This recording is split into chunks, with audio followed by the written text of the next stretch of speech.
Hello everyone, it's Dr. Wolfe here, and in this video I'm going to be explaining how having a high sodium diet over a long period of time can lead to high blood pressure.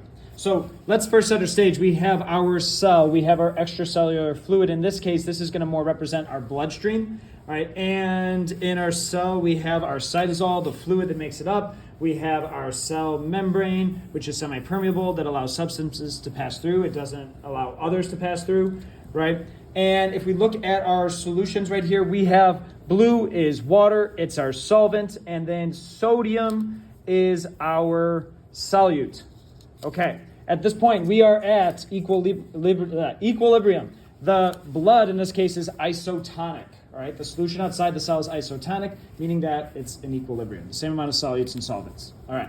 Now, let's say, though, that you're having a high sodium diet. Now, your food first hits your bloodstream. So here's the extra sodium that's going into your bloodstream. So now let's look at our concentrations. We have a concentration gradient, right? Meaning that there is a high concentration of salt outside the cell, low concentration of water, and a low concentration of salt inside the cell. So high, low, and then here's our concentrations of water. All right. Now, which way does salt want to move? All right. It wants to diffuse, all right, down its concentration gradient, all right, into the cell, high to low. All right. However, it is charged, and because of that, it's not going to be able to easily pass through. So it doesn't. Now, keep in mind, like, there are some proteins that eventually will bring in salt into the cell via facilitated diffusion, but it takes some time, right? So at least for now, we're saying, hey, salt isn't really getting in.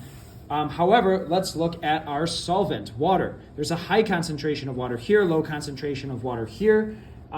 Yes, water is polar, all right, but its relative size is really, really small, so it's able to pass. Plus, there's those aquaporins. So where does water want to go? It wants to go from a high concentration to a low concentration, and that's exactly what happens.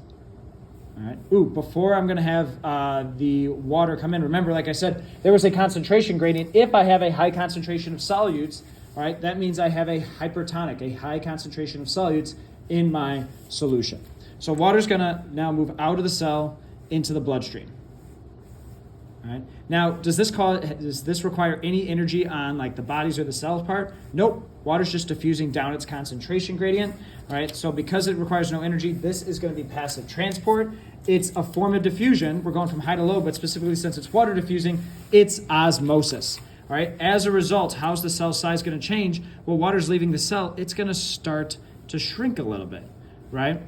Now, in terms of what's causing high blood pressure, it's less about what the cell's doing, and it's more about what's going on the outside. So why would sodium cause high blood pressure? Well, all this water just got added to the bloodstream. There's more fluid in the bloodstream, which means your heart has to pump harder. It has to pump with more pressure.